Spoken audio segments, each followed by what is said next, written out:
네, 안녕하세요. 원주 세브란스 기독병원 응급의학과 응급구조사 강찬입니다.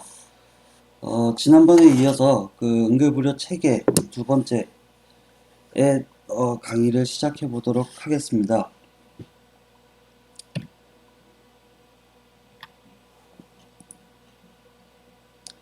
네, 오늘 볼 내용은 이전에 봤던 것들을 빼고 그 5번, 6번, 그리고 8번에 해당하는 응급의료기관 전문 응급의료 시설, 그리고 대중교육 및 정보 제공이라는 구성 요소들에 대해서 한번 얘기를 해보도록 하겠습니다. 예, 그래서 다음과 같이 응급의료기관, 전문 응급의료 시설, 그리고 대중교육 및 정보 제공이 있고요. 먼저 응급의료기관에 대해서 얘기를 나눠보도록 하겠습니다.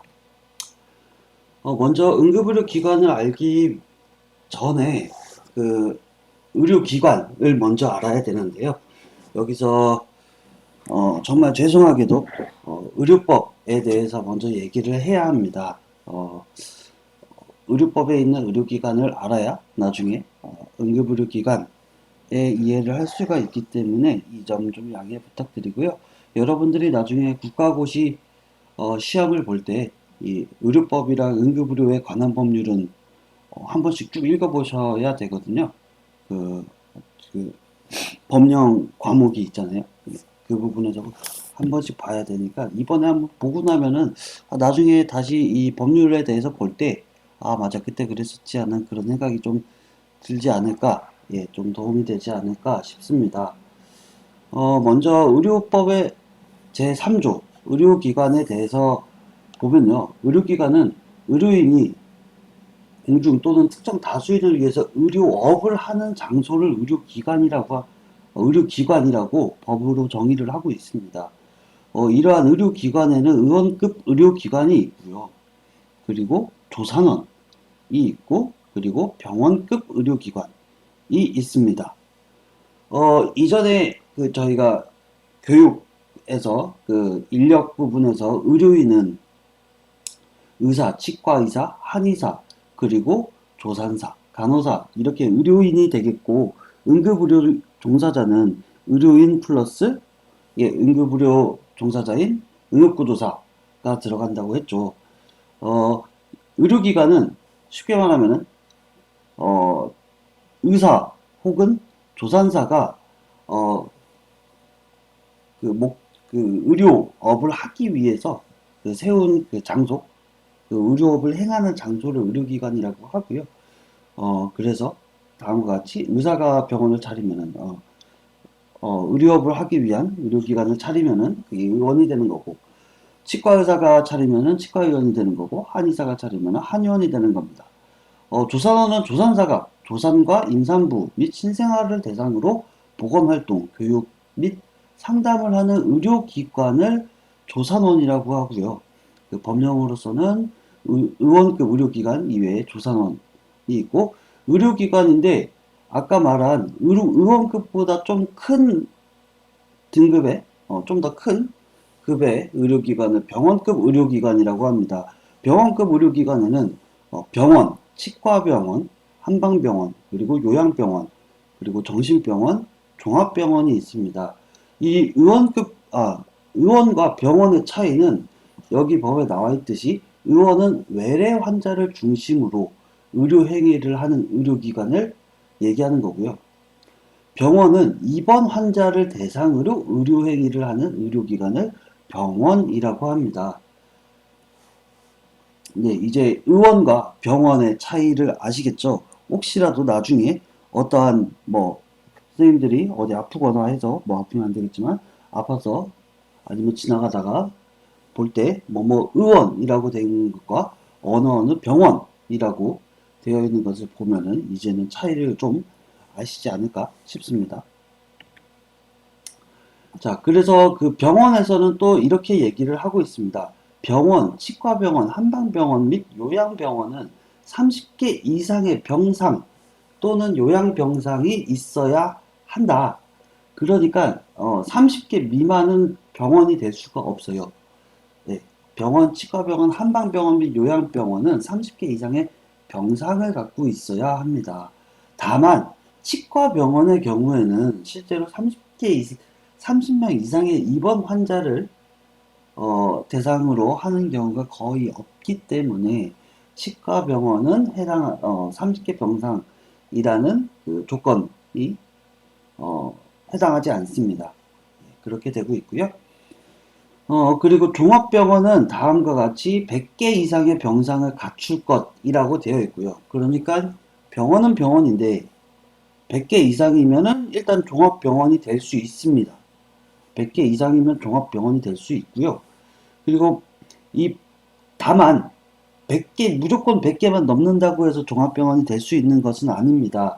2번과 같이 100개 이상이면서 300병상 이하인 경우에는 내과, 외과, 소아청소년과, 산부인과 이 4개 중 3개의 진료 과목을 가지고 있어야 하고 추가로 영상의학과, 아치통증의학과, 그리고 진단검사의학과 혹은 병리과를 포함해서 총 7개 이상의 진료 과목을 갖추고 각 진료 과목마다 전문의가 있어야 종합병원으로서 인정을 받을 수가 있습니다.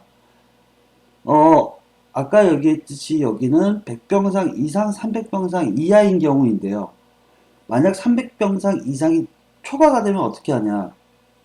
300병상이 초과하는 경우에는 내과, 외과, 소아청소년과, 산부인과, 영상의학과, 마취통증의학과, 진단검사의학과 혹은 병리과, 그리고 정신건강의학과 및 치과를 포함해서 9개 이상의 진료 과목을 갖추고 각 진료 과목마다 전속하는 전문의를 두도록 하고 있습니다. 그러니 이것만 세볼까요? 하나, 둘, 셋, 넷, 다섯, 여섯, 일곱, 이거는 둘 중에 하나니까 일곱, 여덟, 아홉을 포함한 9개니까 앞에 있는 9개가 모두 필수 과목이라고 생각을 하시면 되겠습니다.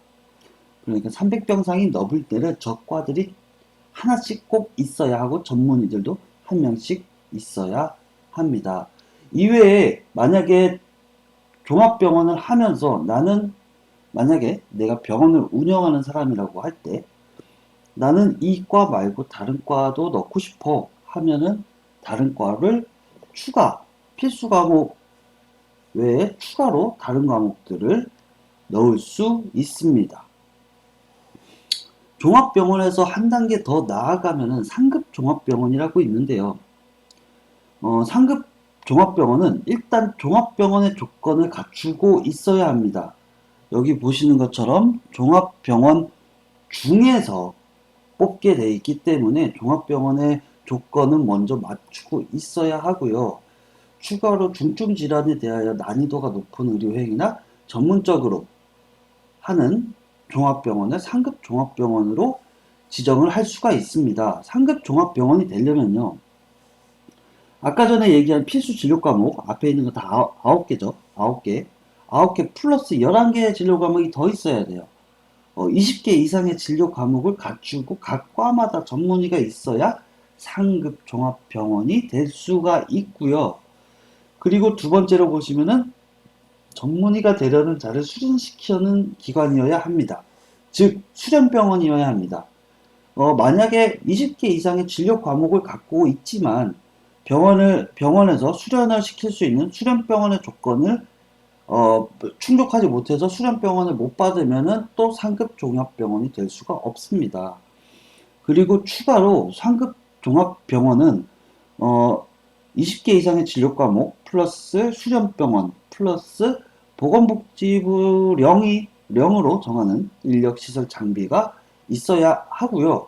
그리고 질병군별로 환자 구성 비율이 보건복지부령으로 정하는 기준에도 해당하여야 합니다. 그래서 뭐 보통 한 번에 종합병원이 되면서 바로 상급 종합병원이 되는 경우는 없고요. 상급 종합병원은 종합병원이 된 후에 보통 1, 2년 정도를 보고 그 병원에 오는 환자들의 구성비 같은 거를 모두 확인하고 나서 평가받은 뒤에 상급 병원을 지정받을 수가 있습니다.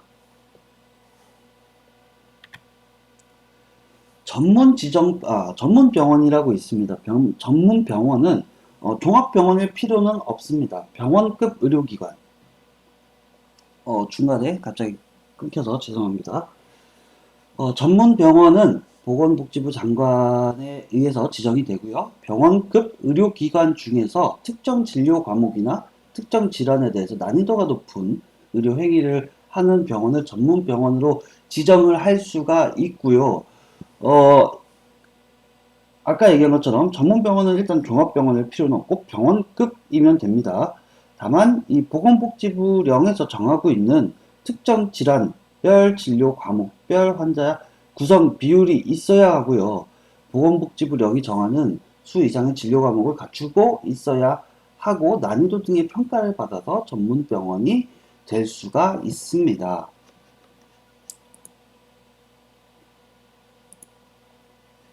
네, 그래서 결국 의료법에서의 의료기관은 의료기관이 있고 병원 등이 있고 종합병원, 상급병원, 그리고 전문병원 이렇게 나누어지는데요.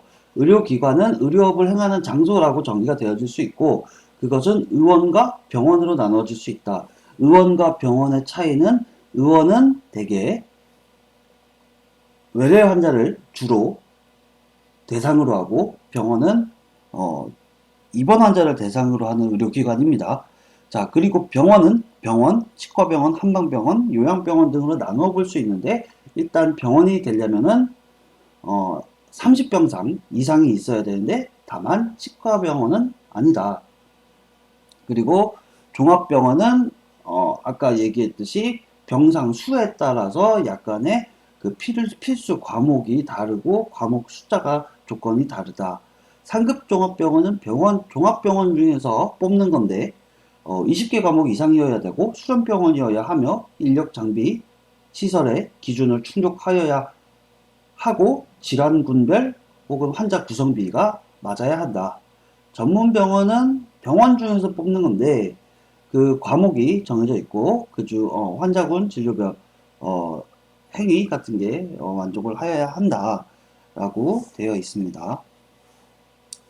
자, 이거를 왜 얘기했냐면요. 이제 뒤에 보시면 이제 응급의료기관에 대해서 얘기를 할 건데 응급의료기관도 결국에 의료기관의 하나이기 때문에 의료기관 이 바탕을 베이스를 알고 나야 이해하기가 쉬울 것 같아서 넣었습니다. 이어지는 대로 다시 한번 설명드리자면 의원급 의료기관은 의사, 치과의사, 한의사가 주로 외래 환자를 대상으로 의료행위를 하는 의료기관이고 의원, 치과의원은 한의원으로 나눠집니다. 조산원은 조산사가 조산과 임산부 및 신생아를 대상으로 보건활동과 교육 상담을 하는 의료기관이고요. 병원급 의료기관은 의사, 치과의사, 한의사가 주로 입원 환자를 대상으로 의료행위를 하는 의료기관으로 종목은 다음과 같습니다. 30개 이상의 병상이 있어야 하고요. 다만 치과병원은 아닙니다. 네.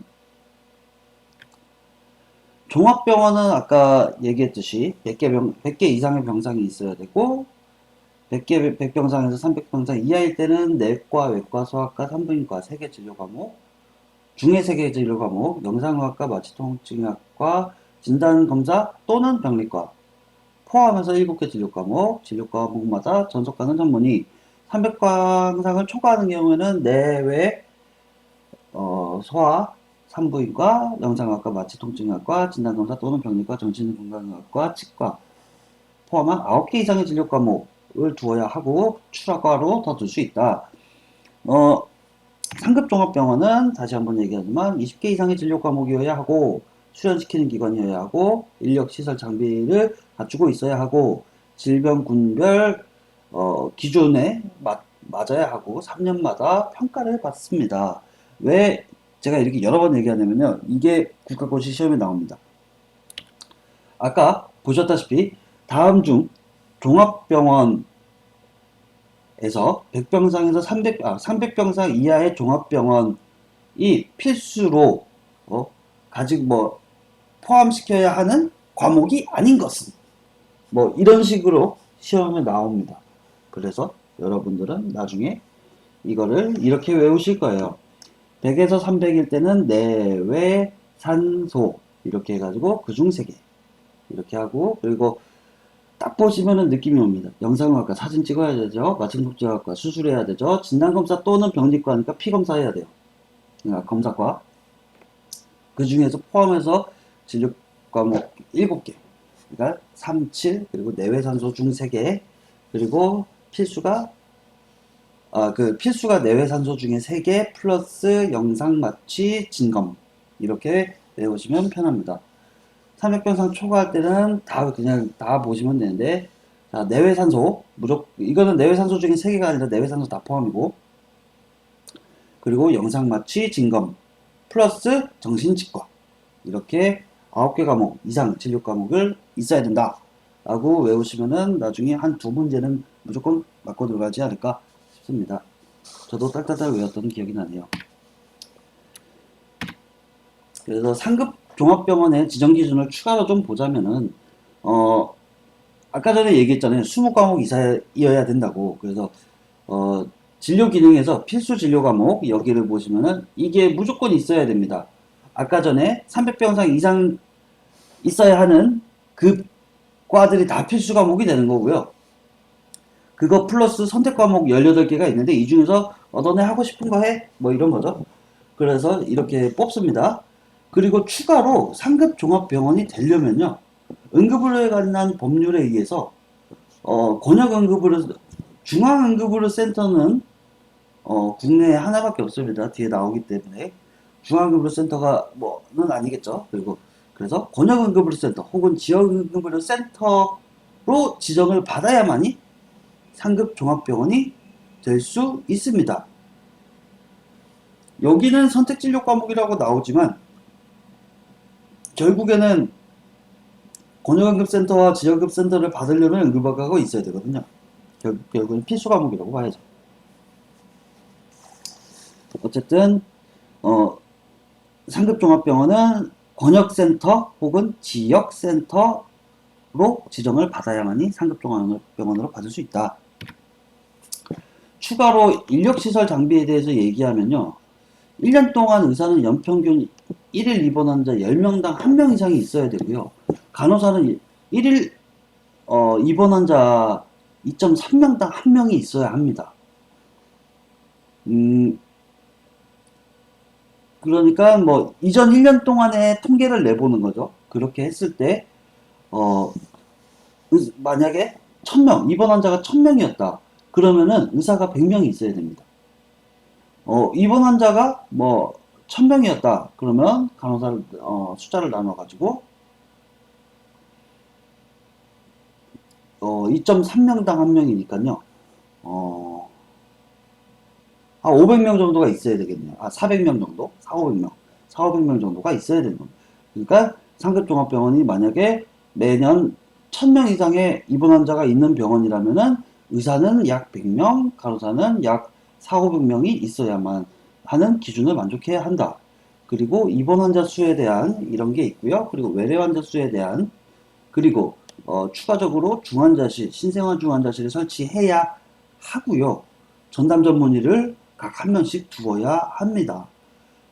장비에 대해서는 CT, MRI, 그리고 맘모그래피를 할 수 있는 장비들이 다 있어야 하고요. 그리고 환자 진료검사 질환, 임상 등에 대한 정보교류를 할 수 있는 그 정보협력 체계, 그 시스템도 갖추고 있어야 합니다.